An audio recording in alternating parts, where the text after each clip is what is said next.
so sports betting passed in the state of Missouri by a little, narrowly, right? I mean, that was an incredibly close race. I thought that was going to win big. It's got the support of all the pro local sports teams, and everything. So I thought it was going to win big. It just barely passed. I was shocked that the Missouri voters reject the casino at the Lake of the Ozarks. I thought that was a shoo-in. No. And they rejected it. Their side, Bally Sports, and a lot of people involved in pushing for that thought that was a shoo-in, but it failed. It was also close, 52% no, 48% yes. And when I looked on Facebook, a lot of people locally were pretty upset about Lake Ozark Mayor Newberry. He was incredibly for this casino, the Osage River Casino with Bally Sports and Osage River Gaming, and he had sent a slew of text messages endorsing it and reminding people to vote. And I think the people, especially in Lake of the Ozarks, when you look at the Lisa Thomas and Vernetti state rep battle here just a month ago, I think people are tired of that kind of thing. And if they were maybe in favor, some of those things could steer them away from it. But I did get a chance to talk with Harrison Fry from the city of Lake Ozark. And I said, how did you guys take it? And he goes, well, every one of us as elected officials have, different appointed elected, have different opinions. We're working on behalf of the city. And we felt like it was going to be a great thing, but it didn't pass. The people have spoken. And I said, well, then what's the latest with Osage Nation?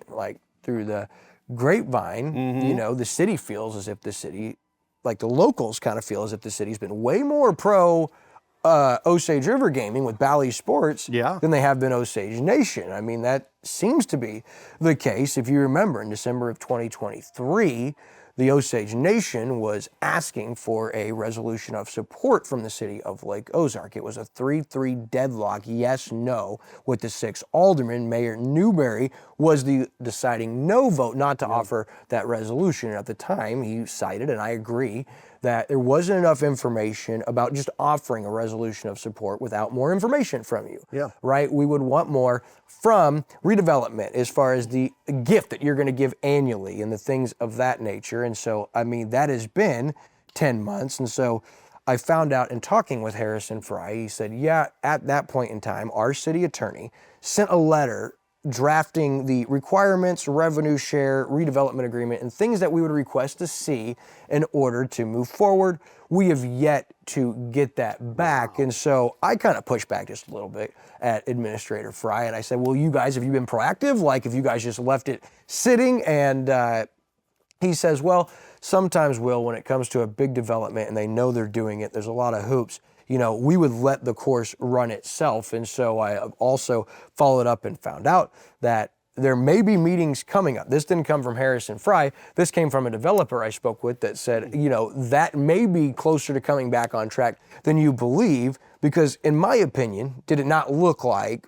Osage Nation went away or didn't stop getting support outside of their donations back into the community, correct, which Administrator Fry said we appreciate, we love their continued effort and being part of the community, but we didn't hear of any conversations. We didn't hear of them having open dialogue with them, figuring out how can we assist you guys. And so hopefully that is coming closer to fruition as far as at least getting an answer there, because we know both could happen. It's not one or the other, but a lot of people felt like the city of Lake Ozark was kind of choosing one or the other. So now the election has come, millions of dollars to get this approved. I mean, the Bally and Osage River Gaming Group was confident heading into election Tuesday. And I mean, I'm sure that was not the outcome they were anticipating. And so for them, they said that was going to bring $17 million of projected revenue to the state of Missouri. I pushed back at Mayor Newberry on Facebook and said, how much to actually Lake Ozark? And he said, well, $2.5 million. And so if you remember when Osage Nation first started their conversations with the city of Lake Ozark in the term of the annual gift back to the city in lieu of the tax revenue you would collect, right? Because they are a sovereign nation. They get to opt out of a lot of those things. They give an annual gift to replace some of that, right? It may be bigger than that $2.5 million. And so my point is, I would urge, and I believe after talking with Administrator Fry, they should be proactive in having conversations with Osage Nation and the other casino project because they don't need a vote for that casino. They just need certain dominoes to fall into place. And on that note, things are still happening behind the scenes with the Osage Nation casino project. The Bureau of Indian Affairs, BIA, lead agency, intends to prepare an environmental assessment pursuant to this Osage Nation casino. And this is the 27.6 acres of free land, which is the project site right over there across from Menards, to develop what they're calling the Class 2 gaming facility. Proposed facilities include a casino with approximately 40,000 square feet of gaming floor space, food and beverage areas, service parking and support space, and a 15-story hotel tower with 150 rooms, meeting rooms, fitness center, and support space. So this is already in the works. It's already happening. After the process is complete, the Bureau of Indian Affairs may issue a determination on the proposed action, and the time period they're doing this in is right now. Yeah. It's happening right now. It started October 17th. It goes through November 16th. It's almost done already. Right. Quietly, underneath, under the scenes, even while the election on the other casino was happening, this was in the works. So And this was don't sleep on the Indian casino. No, and this was sent to Lake TV after I talked with Harrison Fry. He wanted to make sure that I knew there was an environment assessment going on, as you said. So we appreciate his, and I'm telling you what a drastic difference from the city of Lake Ozark to the city of Osage Beach as far as being available and answering, even if they don't like exactly the way we covered things. Yep.